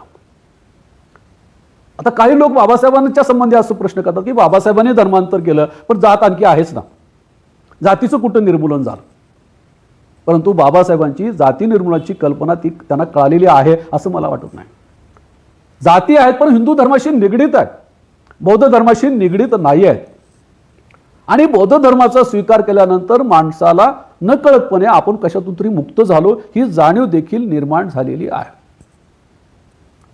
डॉक्टर बाबासाहेब आंबेडकरांनी धर्मांतर केल्यानंतर त्या ठिकाणच्या काही लोकांच्या मुलाखती घ्यायला सुरुवात केली. आणि मग त्या ठिकाणी एखादा खेडूत माणूस जो आहे तो पश्चिम महाराष्ट्रातला सांगली जिल्ह्यातला, त्या ठिकाणी तो आलेला होता. वरळे साहेबांच्या प्रेरणेने तो आलेला होता. आणि मग त्या ठिकाणी पत्रकारांनी त्याला असं विचारलं की व धर्मांतर केल्यामुळे तुला काय मिळालं. मला असं वाटतं की धर्मांतराची फलश्रुती काय आहे हे त्या एक तुमच्या निरक्षर माणूस जे आहेत त्याच्या त्याच्या अनुभवातून देखील आपल्याला लक्षात होऊ शकेल. त्यांनी पहिल्यांदा तो मुलाखत द्यायला टाळू लागला, त्याच्यावर एक दबाव आला. आणि मग खूपच त्याचा पिच्छा केल्यानंतर त्याला वरळे साहेबांचं नाव सांगितलं, त्याची मुलाखत घेतली. ते म्हणाला साहेब मला काही सांगता येणार नाही, पण मी एक गोष्ट सांगतो म्हणजे मी काल काय होतो मला माहीत नाही, परंतु मी आज माणूस झाल्यासारखं मला वाटतंय. ही त्याची जी भूमिका आहे ही भूमिका काय सांगते याचा विचार करण्याची गरज होती. म्हणजे नकळतपणे धर्मांतर झाल्यानंतर त्याच्यामध्ये काहीतरी परिवर्तन झालेलं आहे अशा प्रकारची कल्पना ही महत्त्वाची आहे. किंवा अलीकडच्या काळामध्ये ओमेट गेल यांची चर्चा मोठ्या प्रमाणामध्ये आमच्याकडे आहे. आमच्या सोशिओलॉजीमधल्या एक अतिशय आंतरराष्ट्रीय कीर्तीच्या समाजशास्त्रज्ञ होत्या. त्यांनी देखील बाबासाहेबांच्या धर्मांतराच्या संबंधीच्या मांडलेल्या कल्पना ज्या आहे या कल्पना देखील लक्षात घेतल्या पाहिजे.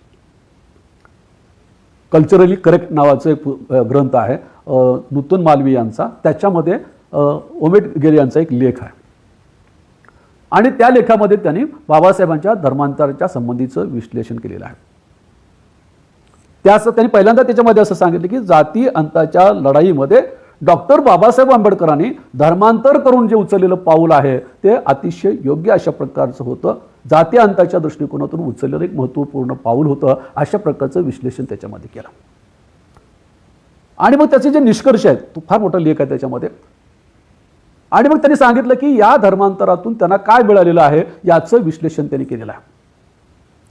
की आपण जे बौद्ध आहेत त्या बौद्धांनी देखील आपण समजून घेतलं पाहिजे. बऱ्याच वेळेला माझ्याजवळ काय आहे मला कळत नाही. आणि त्यांनी त्याच्यामध्ये विश्लेषण केलेलं आहे की धर्मांतरित झालेला हा जो बौद्ध आहे की एकेकाळी महाराष्ट्राला समाज जो बौद्ध झालेला आहे तो आज सर्वच क्षेत्रात आघाडीवर असल्याचं मला दिसतं.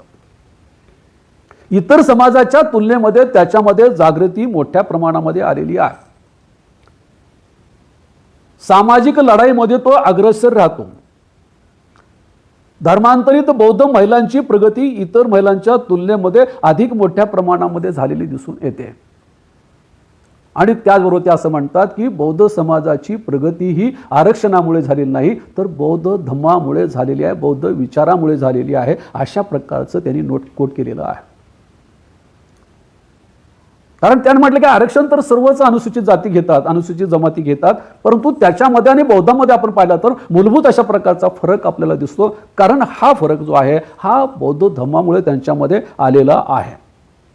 म्हणून त्यांनी एक त्या वाक्याची सुरुवात करताना ते असं म्हणतात की त्यांच्यामध्ये अनेक चुका असू शकतात, अनेक त्रुटी असू शकतात, पण त्यांच्यामध्ये या गोष्टी आहेत. जागृती आहे, त्यांच्यामध्ये विचार करण्याची कॅपॅसिटी आहे, महिलांमध्ये लिहिण्याची जागृतीची कल्पना आहे, या कल्पना त्यांनी मांडली की काही दोष आहेत त्याच्यामध्ये, परंतु त्याच्यातला प्रमुख फायदा काय असेल तर त्यांच्यामध्ये आलेली जागृती ही गोष्ट त्यांनी सांगितलेली आहे. त्याच्यामधला काही आंतरविरोध देखील सांगितलेला आहे. परंतु आपण हे लक्षात घेणार आहोत का की ओमेट असं म्हणतात की त्यांची जी सुधारणा आहे ती बौद्ध धर्मामुळे झालेली आहे, कारण त्याच्याबरोबरच अनेक समाज आहेत, अस्पृश्य जाती ज्या आहेत, जो 53-54 जाती, पण त्या सगळ्यामध्ये याच्यामध्ये पुढाकारपणा का आलेला आहे तर ते असं म्हणतात की बौद्ध. परंतु आज एक वेगळा विषय मांडला जातो की आज आपण बौद्ध जी हे आपली ओळख जी आहे ही ओळख कुठंतरी आपण बाजूला ठेवतो की काय, अशा प्रकारची शंका माझ्यासारख्या अडचला वाटते की आज आपल्या सवलतीच्या अनुषंगाने आपण काय करू लागलो की त्याच्यामध्ये महार किंवा महारांच्या संबंधीचा गौरव करण्याची कल्पना आमच्यामध्ये वाढते आहे. ही गोष्ट चांगली की वाईट, मला असं वाटतं की याचं आत्मचिंतन करण्याची गरज आहे. आता या जनगणनेच्या अनुषंगाने मतप्रवाह निर्माण झालेले आहेत की काही लोकांनी सांगितलं की तुम्ही काय करा की महार म्हणून लिहा, हिंदू म्हणून लिहा आणि आरक्षण घ्या. काही लोकांनी सांगितलं की बौद्ध लिहा, खाली अनुसूचित जात लिहा. आता अनुसूचित जातीमध्ये अनेक जाती आहेत, मग त्याच्यामध्ये क्रमांक लिहा, 37 क्रमांक. 37 क्रमांक काय? 37 क्रमांक जो आहे ही तुमची जात दर्शवणारा क्रमांक आहे. अशा स्वरूपाचा देखील या ठिकाणी विचार या ठिकाणी मांडला जातो आहे. तर मला असं वाटतं की एक प्रकारचं हे राजकीय षडयंत्र आहे. गुजरातमध्ये या ठिकाणी धर्मांतरावर बंदी आलेली आहे. तुम्हाला 5 लोकांना जरी धर्मांतर करायचं असेल तर कोर्टामध्ये जाऊन तुम्हाला त्याचं ॲफिडेव्हिट करावं लागतं आणि त्याचं एक्सप्लेनेशन द्यावं लागतं. आणि मग त्यांची एक भूमिका अशी आहे की या ठिकाणी जर हिंदू राष्ट्र करायचं असेल तर तुम्हाला त्या जातीमध्येच दाखवावं लागतं, तुम्हाला हिंदू म्हणूनच दाखवावं लागतं. आणि त्यासाठी हा प्रपंच आहे आणि त्यांच्या या षडयंत्रामध्ये आपण अडकतो की काय, अशा प्रकारची भीती निर्माण झालेली की 2001 मध्ये महाराष्ट्राच्या संदर्भामध्ये आपण विचारलं तर बौद्धांची संख्या 6.3 होते, म्हणजे जवळपास 6 कोटीपेक्षा अधिक बौद्ध आपण होतो असल्याची नोंद आहे. 2011ची जनगणना जी आहे आता ती कशी असली पाहिजे की जर आपण 2001 मध्ये 6.3 आहेत तर 2011 मध्ये आपली संख्या वाढली पाहिजे. परंतु गंमत आपल्याला दिसून येते की 2011च्या जनगणनेमध्ये आपली संख्या 5.81 झालेली आहे. ही का झालेली आहे आणि ही आकडेवारी कोण कमी करतंय याचा शोध घेण्याची गरज आहे. आणि म्हणून जातीचं अस्तित्व जे आहे हे अस्तित्व या ठिकाणी आपण नाकारलं पाहिजे. दुसरी गोष्ट अशी की या ठिकाणी ही जाती व्यवस्था आज आहे, परंतु ती वेगळ्या स्वरूपामध्ये आहे, ही गोष्ट लक्षात घेतली पाहिजे. परंतु त्याचे परिणाम मात्र हे सारखेच आहेत. की असं म्हटलं जातं की आज मारवाडा राहिलेला नाही, मागवाडा राहिलेला नाही, चांभारवाडा राहिलेला नाही, म्हणजे अस्पृश्यांच्या ज्या वस्त्या होत्या त्या वस्त्या राहिलेल्या नाहीत असं मानलं जातं. परंतु त्याला दिली जाणारी नावं जी आहेत ही नावं देखील अप्रत्यक्षरित्या जातीवाचक आहेत, हेही आपण लक्षात घेतलं पाहिजे. की अण्णाभाऊ साठे नगर म्हणजे काय आहे, बुद्धनगर म्हणजे काय आहे हे त्याची जात सांगण्याची गरज नाही. मला असं वाटतं की या अस्मिता देखील हळूहळू चेंज होण्याची गरज आहे, बदल होण्याची गरज आहे. की जसं बाबासाहेबांनी एक स्वतंत्र वस्त्यांच्या संबंधीची कल्पना मांडल्यात असताना त्यांनी सांगितलं की या वस्त्या देखील जातीवाचक असू नयेत. आज शहरामध्ये जात नाही असं आपण म्हणतो, पण मुंबई शहरामध्ये गेल्यानंतर या जाती समूहाचे ग्रुप आपल्याला दिसून येतात आणि काही ठिकाणी जातीयता डायरेक्टली देखील पाळली जाते. तामिळनाडूमध्ये एका व्यक्तीवर केस झाली की त्यांनी फ्लॅट बांधले होते. चिरापल्ली नावाचं गाव आहे आणि त्या ठिकाणी फ्लॅट होते आणि त्यात जाहीरपणे बोर्ड लावला होता की इथं फक्त ब्राह्मणांना फ्लॅट मिळेल. म्हणजे अशाही स्वरूपाची कल्पना डायरेक्टली चालू लागलेली आहे. आणि म्हणून या ठिकाणी जाती निर्मूलनाची जबाबदारी जी आहे ही जास्त हिंदूवर आहे आणि त्या जातीमध्ये न जाण्याची जबाबदारी ही धर्मांतरित लोकांची आहे. म्हणून अलीकडे आपण काय करतो की सर्वजण जातीमुक्तीचा विचार मांडतो, परंतु जातीच्या संघटना करून, जातीचं संघटन निर्माण करून आपल्याला जात निर्मूलनाचा विचार मांडता येणार नाही, आपण लक्षात घेतलं पाहिजे.